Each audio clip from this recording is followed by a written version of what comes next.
अस्सलाम वालेकुम स्टूडेंट्स, मैं हूं राव जहांजेब अपने यूट्यूब चैनल फिजिसिस्ट जहांजेब के साथ। स्टूडेंट्स, आज के लेक्चर में हम फर्स्ट ईयर फिजिक्स से एक बहुत ही इंपॉर्टेंट चैप्टर डिस्कस करेंगे जो कि वेव से रिलेटेड है और हम वेव की डिफरेंट टाइप्स को डिस्कस करेंगे इस लेक्चर में। तो देख लेते हैं वेव क्या चीज़ है। एक डिस्टर्बेंस का नाम है जो एनर्जी और मोमेंटम को एक पॉइंट से दूसरे पॉइंट पर ट्रांसफर करती है जबकि वो मीडियम को ट्रांसफर नहीं करती। तो यहाँ पे हम देख लेते हैं जी वेव क्या है। ऐसी चीज़ जो कि एनर्जी और मोमेंटम को एक पॉइंट से दूसरे पॉइंट पर ट्रांसफर तो करे लेकिन जिस मीडियम के थ्रू वो गुजर के जा रही है वो मीडियम ट्रांसफर ना हो। अब हम देख लेते हैं कि इस वेव की कितनी टाइप्स हैं। बच्चे इसकी बेसिकली तीन टाइप्स हैं, मैकेनिकल वेव, इलेक्ट्रोमैग्नेटिक वेव और मैटर वेव। तो सबसे पहले हम देख लेते हैं मैकेनिकल वेव को। मैकेनिकल वेव कौन सी वेव है बच्चे? ऐसी वेव जिनको प्रोपेगेट करने के लिए मीडियम की जरूरत पड़ती है, इसमें मीडियम लाजमी है। तो यहाँ कौन सी वेव है जी? Mechanical wave. और वो वेव कौन सी है जिसमें मीडियम एसेंशियल हो, मीडियम लाजमी हो। ठीक है, मीडियम इज एसेंशियल। ठीक है, अब हम देख लेते हैं कि इनकी क्या क्या एग्जाम्पल है बच्चे। एक स्ट्रिंग में अगर आप वेव पैदा करते हैं, उसके एक सिरे को किसी सपोर्ट से बांध देते हैं, दूसरे सिरे को आप उसमें वेव पैदा करते हैं, तो एक पॉइंट से दूसरे पॉइंट पे एनर्जी ट्रांसफर होती है, लेकिन क्या है? मीडियम के थ्रू होती है। और वो मीडियम क्या है? वो स्ट्रिंग है। ठीक है, तो ये मैकेनिकल वेव है आपके पास। ठीक है, तो हम ये देख लेते हैं कि मैकेनिकल वेव की कितनी टाइप है। मैकेनिकल वेव की आपके पास जी दो टाइप हैं। कौन सी जी? एक होती है जी ट्रांसवर्स वेव। ठीक है, ये हम पढ़ेंगे अभी, ट्रांसवर्स वेव। ठीक है, दूसरी होती है जी कौन सी? Longitudinal waves. ठीक है, इसको हम क्या करेंगे जी? आगे जाके पढ़ेंगे, तो ये आपने इनको माइंड में रखना है। चलें अब हम आगे चलते हैं अपनी इलेक्ट्रोमैग्नेटिक वेव्स के ऊपर। ये कौन सी वेव है? ये वेव की वो टाइप है जिसको प्रोपेगेट करने के लिए मीडियम की जरूरत नहीं होती। विदाउट मीडियम भी ये क्या कर सकती है? ट्रैवल कर सकती है। इनको हम क्या कहते हैं जी? इलेक्ट्रोमैग्नेटिक वेव्स कहते हैं। ठीक है, तो यहाँ हम लिख लेंगे कि इसमें मीडियम इज नॉट एसेंशियल। ठीक है, यहाँ पे हम लिख लेंगे medium is not essential, medium जरूरी नहीं है। ठीक है, अब अगर हम बात कर लें कि ये जो इलेक्ट्रोमैग्नेटिक वेव्स हैं इनकी स्पीड क्या होती है। अब ये जो इलेक्ट्रोमैग्नेटिक वेव्स हैं इनकी स्पीड बच्चे स्पीड ऑफ लाइट के बराबर होती है अगर ये वैक्यूम में मूव कर रही हो। ठीक है, अगर बात हो वैक्यूम की, वैक्यूम के लिए क्या होता है कि इनकी स्पीड बराबर होती है स्पीड ऑफ लाइट के, जो कि हम कैलकुलेट कर सकते हैं 1/√ऑफ म्यू नॉट और एप्सिलॉन नॉट, जो कि बराबर आती है 3 × 10⁸ मीटर पर सेकेंड। लेकिन अगर ऐसा हो कि कोई मीडियम मौजूद हो तो उस केस में क्या होगा आपने यहाँ पे बताना है जी। अगर मीडियम मौजूद हो, ठीक है, मीडियम मौजूद हो तब ये इसकी स्पीड ऑफ लाइट से क्या होगी? कम होगी। और ये कम किस वजह से होगी? ये होगी इसके रिफ्रैक्टिव इंडेक्स की वजह से। n = c/v होता है बच्चे इसका रिफ्रैक्टिव इंडेक्स किसी भी मीडियम का। ठीक है, और रिफ्रैक्टिव इंडेक्स बच्चे जितना ज्यादा होगा उतनी ही स्पीड क्या होगी? कम हो जाएगी। देख लेते हैं कि ये जो इलेक्ट्रोमैग्नेटिक वेव है आया कि ये किस नेचर की है? लॉन्गिट्यूडनल नेचर की होती है या ट्रांसवर्स नेचर की होती है? तो यहाँ पे आपने बताना है कि ये जो इलेक्ट्रोमैग्नेटिक वेव्स हैं ये सिर्फ ट्रांसवर्स नेचर की हो सकती हैं, लॉन्गिट्यूडनल नेचर की नहीं हो सकती। ठीक है, लॉन्गिट्यूडनल नहीं हो सकती, ये आपने याद रखना, बड़ा इंपॉर्टेंट एमसीक्यू है। लॉन्गिट्यूडनल नहीं हो सकती, ट्रांसवर्स हो सकती हैं।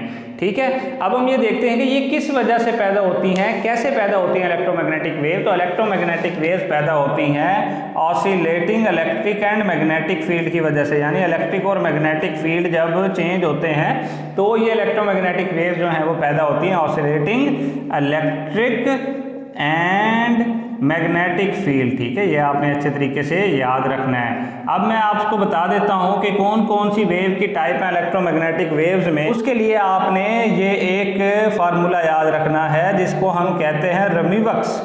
ठीक है, रमीबक्स, और इसके आगे लिखना है गैमा। रमीबक्स गैमा ये आपने याद रखना है। ये सारी इलेक्ट्रोमैग्नेटिक वेव्स हैं। कैसे कैसे जी? मैं आपको नाम बताता जा रहा हूँ। Radio waves, microwave, infrared rays, visible region, उसके अलावा अल्ट्रावायलेट, एक्सरे और गैमा रे। ठीक है, ये तरतीब हमने किस लिहाज से बनाई है? ये तरतीब है इसकी एनर्जी के लिहाज से कि सबसे ज़्यादा एनर्जी होती है गैमा रेज की। ठीक है, एनर्जी जो है वो राइट साइड पे अगर आप जाएंगे तो एनर्जी बढ़ेगी और लेफ्ट साइड पे आप जाएंगे तो इसकी एनर्जी क्या होगी बच्चे? कम होगी। ये आपने याद रखना है। सबसे ज्यादा एनर्जी गैमा की, फिर एक्सरे की, फिर अल्ट्रावायलेट की, फिर विजिबल की। ठीक है, ये आपने याद रखना है। अब नेक्स्ट जो हमारी क्लास है वो है मैटर वेव और डी ब्रोगली वेव, इनको डी ब्रोगली वेव भी कहते हैं। ये कौन सी वेव होती हैं? वो वेव जो कि माइक्रो पार्टिकल के साथ एसोसिएट है, यानी माइक्रो पार्टिकल जो वेव बनाते हैं उनके साथ एसोसिएट करती हैं ये वेव। कौन कौन से micro particle? Electron, proton, alpha particle etcetera.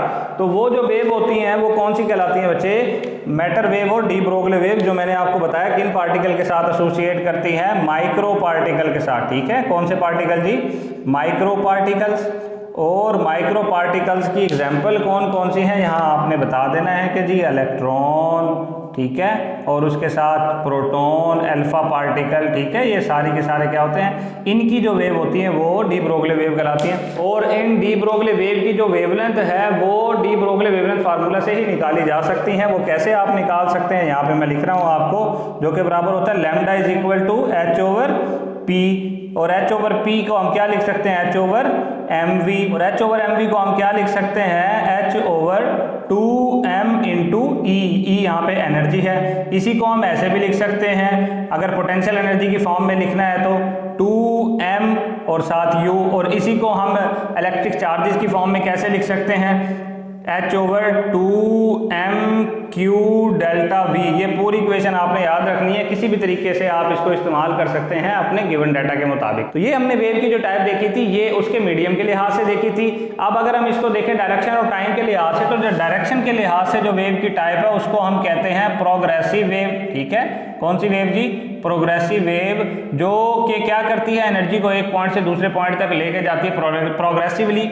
और टाइम के लिहाज से अगर देखें तो वो कौन सी टाइप है जी? वो है आपके सामने जी पीरियोडिक वेव। ठीक है, पीरियोडिक वेव कौन सी वेव है बच्चे? जो अपने आप को एक खास इंटरवल के बाद क्या करती जाए? रिपीट करती जाए, उसको पीरियोडिक वेव कहते हैं। तो चलें अब हम मैकेनिकल वेव की टाइप्स को डिस्कस कर लेते हैं। जो यहाँ हमने कहा था कि मैकेनिकल वेव की दो टाइप्स हैं, ट्रांसवर्स वेव और लॉन्गिट्यूडनल वेव। सबसे पहले बात करते हैं ट्रांसवर्स वेव की। कौन सी वेव होती है ट्रांसवर्स वेव? ऐसी वेव जिसमें मीडियम के पार्टिकल किस तरह वाइब्रेट कर रहे हो? Perpendicular to the direction of propagation. यानी वेव अगर लेफ्ट से राइट की तरफ जा रही है तो मीडियम के पार्टिकल ऊपर नीचे मूव कर रहे हो, इसको हम कहते हैं, क्या कहते हैं जी?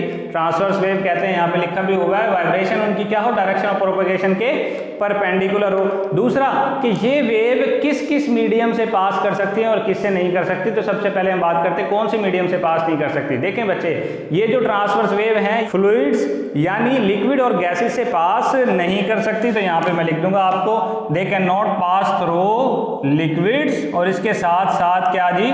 गैसेस। ठीक है, यहाँ पे मैं लिख रहा हूँ लिक्विड और गैसेस से पास नहीं कर सकती। और क्यों पास नहीं कर सकती? क्योंकि उनका जो शेयर मॉडुलस है वो बराबर होता है जीरो के। शेयर मॉडुलस होता है जो कि उसकी शेप में चेंज को शो कर रहा होता है। अब अगर शेप चेंज ही नहीं होती तो उसमें ट्रांसवर्स वेव कैसे ट्रेवल कर सकती हैं? ठीक है, अब हम बात कर लेते हैं कि ये कौन से मीडियम से पास कर सकती हैं। तो ये बच्चे सॉलिड से पास कर सकती हैं, सॉलिड के थ्रू प्रोपेगेट कर सकती हैं।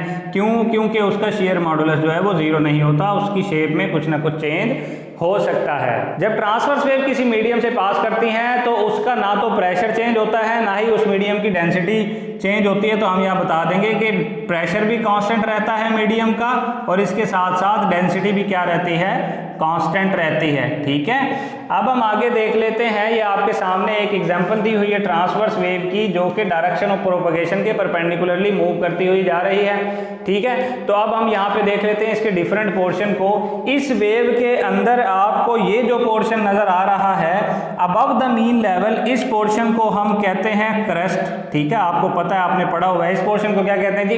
क्रेस्ट कहते हैं। और बिलो द मीन लेवल जो पोर्शन होता है उसको हम क्या कहते हैं जी? ट्रफ कहते हैं। ये आपने अच्छे से याद रखना है। ठीक है, और distance between two consecutive crest या distance between two consecutive trough, उसको हम कहते हैं जी एक वेवलेंथ के बराबर होता है। यानी एक क्रस्ट ये है और दूसरा क्रस्ट यहां से शुरू हो रहा है ना, तो यहां से लेके बच्चे आप ये देखें दूसरे क्रस्ट तक, कहां तक जी? दूसरा क्रस्ट जहां से शुरू हो रहा है यहां तक जो डिस्टेंस है उसको हम क्या कहेंगे?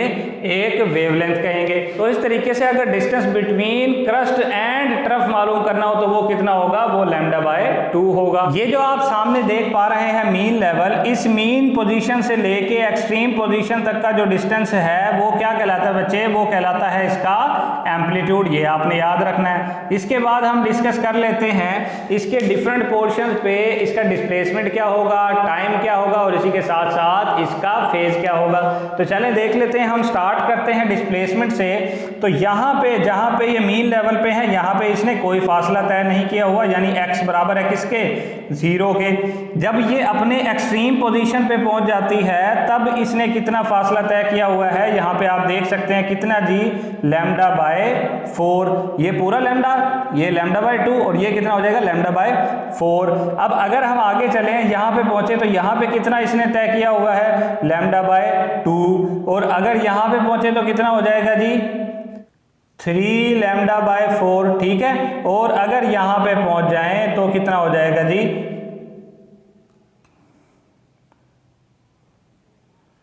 और अगर यहाँ पे पहुंच जाएं तो कितना हो जाएगा जी, पूरा वेवलेंथ यानी कि लैम्डा। इससे ज़्यादा मजीद भी हम आगे मूव कर सकते हैं। तो ये तो हमने देख लिया इसका डिस्प्लेसमेंट कितना कितना हो रहा है। अब इसके बाद हम देख लेते हैं कि इसका टाइम कैसे वेरी कर रहा है। टाइम के लिए टी हम यूज़ करेंगे।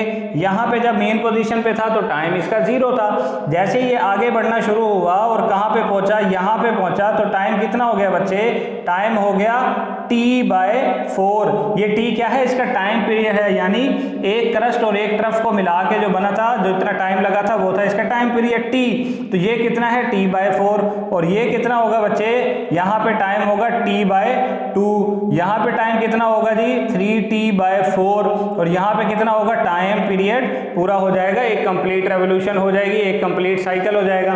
अब इसके बाद हम बात कर लेते हैं किसकी जी, इस एंगल फाई की। तो फाई जो है वो स्टार्ट में क्या होगा, 0, ठीक है, जब वो मेन पोजीशन पे है। जैसे ही वो पहुंचा यहाँ पे तब फाई कितना हो गया, π/2 हो गया। और जब वो यहाँ पे पहुंचा तो कितना हो गया जी, आपके पास पाई हो गया। इसके बाद जब वो इस नेगेटिव एक्सट्रीम पे पहुंचा तो क्या हो गया, 3π/2 हो गया। और जब वो अपना साइकिल पूरा करता है तो एंगल कितना होता है, 2π के बराबर। अब हम इसकी स्पीड से रिलेटेड, वेव की स्पीड से रिलेटेड एक फार्मूला पढ़ लेते हैं जो कि हमने पढ़ा हुआ है। यहाँ पे मैं लिख देता हूँ आपको, वो क्या होता है जी, v = f लैम्डा, ये आपने पढ़ा हुआ है। और इसी के साथ साथ हम ये भी लिख सकते हैं v = λ/t।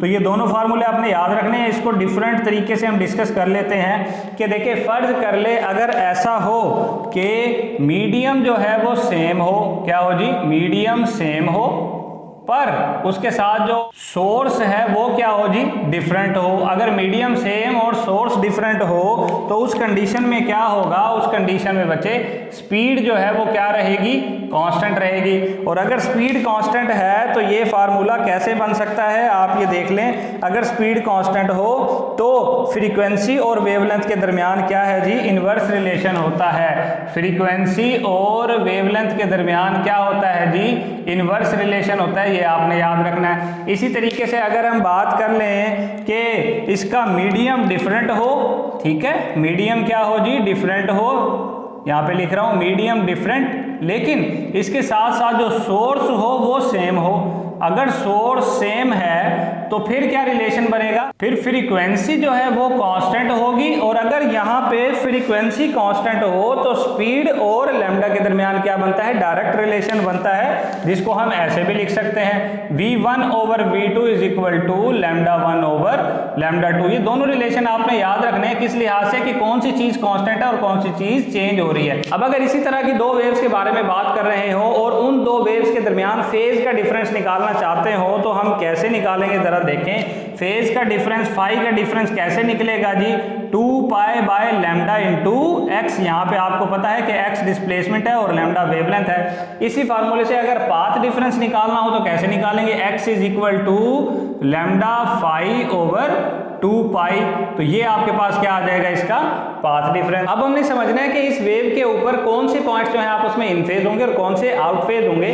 तो ये आपके सामने वेव बनी हुई है, इसके कुछ पॉइंट्स हम सिलेक्ट कर लेते हैं। सबसे पहले हम देखते हैं, फर्ज कर लिया ये पॉइंट है, इसको नाम दे दिया P का, और यहाँ पे एक और पॉइंट है उसको नाम दे दिया क्या जी, P डैश का, ठीक है। और अगर यहाँ पे कोई पॉइंट है उसको नाम दे दिया Q का, और यहाँ पे दूसरा पॉइंट बना लें Q डैश का।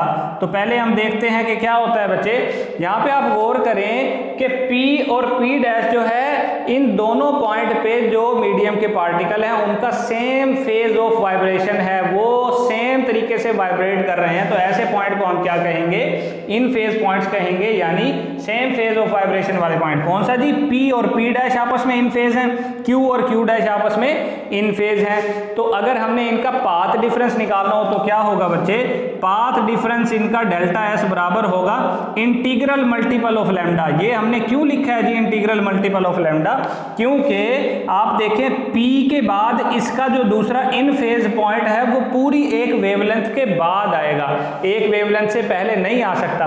तो यानी n की जगह उतनी वेवलेंथ आप पुट करते जाएं तो एक पॉइंट के बाद दूसरा जो पॉइंट आएगा वो पूरी एक वेवलेंथ के बाद आएगा, ठीक है। यानी कि इसको हम कह सकते हैं कि path difference is integral multiple of lambda. यानी कैसे लिख सकते हैं हम इसको जी, 0 लैम्डा, ठीक है, 1 लैम्डा, दूसरा 2 लैम्डा, 3 लैम्डा, ऐसे लिख सकते हैं हम इसको, ठीक है। यहाँ पे मैं लिख भी रहा हूं integral multiple of lambda, integral multiple of lambda हो, ठीक है। इसका फेज डिफरेंस मालूम करना हो, इन फेज पॉइंट के दरमियान फेज डिफरेंस, तो वो कैसे होगा वो देख लेते हैं। देखें कितना एंगल कवर करने के बाद एक पॉइंट का अगला इन फेज पॉइंट आता है, तो वो अगर आप गौर करें एक पूरी वेव कवर की है तो पूरी वेव में कितना एंगल कवर होता है, 2 पाई, ठीक है। तो आप क्या कहेंगे कि जो फेज डिफरेंस होता है इसका, जिसको हम कहते हैं जी डेल्टा फाई, वो इंटीग्रल मल्टीपल होता है 2 पाई के, ठीक है, क्योंकि हर 2 पाई के बाद ही एक जो है ना इन फेज पॉइंट आता है। Phi delta phi is equal to n 2 pi, और ये क्या होगा आपके सामने जी 0 पाई, ठीक है। क्या मैंने बताया, इवन इंटीग्रल मल्टीपल हो, ठीक है, 2 पाई, ठीक है जी, 4 पाई, ठीक है जी, 6 पाई, इस तरीके से ये सॉन चलता जाएगा। और हमने क्या कहा कि इवन इंटीग्रल मल्टीपल, ठीक है, इवन इंटीग्रल मल्टीपल किसका जी, पाई का। तो ये आपने अच्छे से याद रखना है। अब अगर हम बात करें आउट फेज पॉइंट की, तो ऐसे पॉइंट इस वेव के ऊपर जिनका आपस में फेज ऑफ वाइब्रेशन क्या हो, ऑपोजिट हो, तो उनको क्या कहते हैं, आउट फेज पॉइंट कहते हैं। और वो उनका पाथ डिफरेंस कैसे निकाल सकते हैं जी, delta S is equal to 2n + 1, यानी ये किसका होगा, half odd integral multiple of lambda होगा। इसको हम दूसरी तरीके से भी लिख सकते हैं, कैसे जी, delta S is equal to n + half, और इसके बाद क्या आ जाएगा जी, लैम्डा, ऐसे भी लिख सकते हैं। तो मैंने आपको क्या बताया, हाफ ऑड इंटीग्रल मल्टीपल होगा, यानी कि क्या होगा जी, λ/2 हो सकता है, 3 λ/2 हो सकता है, 5 λ/2 हो सकता है, ठीक है, इस तरीके से सो ऑन। अब अगर इसके फेज डिफरेंस की बात करें तो फेज डिफरेंस क्या होगा जी, delta phi is equal to 2n + 1 into pi, और ये क्या होगा, इसका odd integral multiple of pi, ठीक है। यहाँ पे मैं लिख भी रहा हूँ कि ऑड इंटीग्रल मल्टीपल, ठीक है, मल्टीपल ऑफ क्या हो जी, पाई।